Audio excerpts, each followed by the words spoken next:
All right, it is Joshua Vergara from Android Authority. What's going on, everybody? Now, here's the one that I really wanted to get into. The Sony Xperia Z is definitely one of my favorite phones, but it just might be eclipsed by the newly announced Samsung Galaxy S4, which you see over there on the left. So we're going to be taking a look at a couple of the... Let's start off with the benchmarks, because those are always a great way to start. So we have our benchmarks over on the side. I saw it over here. Now, the Sony Xperia Z, you can already see it right here. There's a difference here.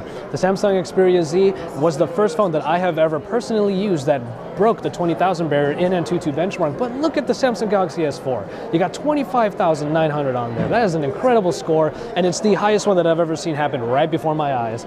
Earlier, when we were looking at a Geekbench benchmark, we saw that there was a Qualcomm ARM V7 in there, which we were not told what the processor was going to be in here. None of the presentations talked about it.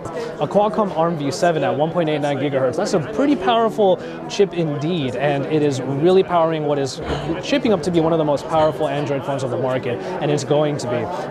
The Sony Xperia Z, on the other hand, does sport the Qualcomm Snapdragon S4 Pro processor that has powered a lot of great phones in the past, like the Nexus 4, but now they have all been eclipsed by whatever is inside of the Samsung Galaxy S4. Aside from that, however, you do have some similarities here with the 5-inch 1080p screen that is found on the Xperia Z and is also found here. However, the screen that we saw that had a little bit of color problems in the Xperia Z probably is going to get blown away because the Super AMOLED technology that Samsung is well known for is found inside of the Galaxy S4. And as you can see, the colors really pop out of that screen. Like I said before about the S3, is that the colors pop out and pretty much punch you in the face. That is basically what's going on here with the Samsung Galaxy S4 with its Super AMOLED 1080p 5-inch display.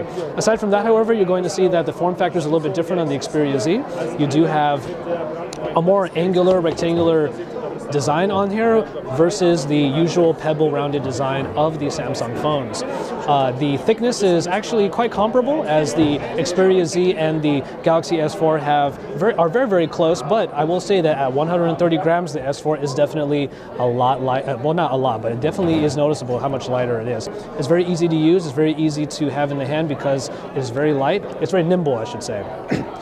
Of course, you're seeing one of the accessories that's available for it. It's a replaceable cover that has a flap over on the top that allows you to close it, and you still see some information on the top. So that's a nice accessory to have. And of course, it's a smart cover. So you open it up and it wakes up the screen.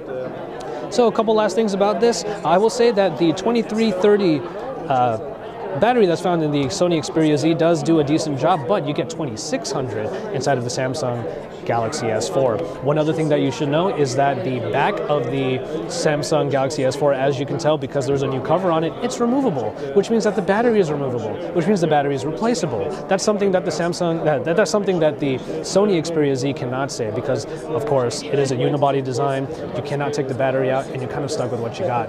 So once again, Samsung gets a lot of things right with the Samsung Galaxy S4. I've been saying Samsung a lot in this comparison, but that is because that is what we're all about here at the event, the launch party for the Galaxy S4 at the Radio City Music Hall in the heart of Manhattan in New York City. So we're going to bring you even more comparisons. We're going to keep getting all the coverage that we possibly can for you, because this is AndroidAuthority.com. It is your source for all things Android here in New York City.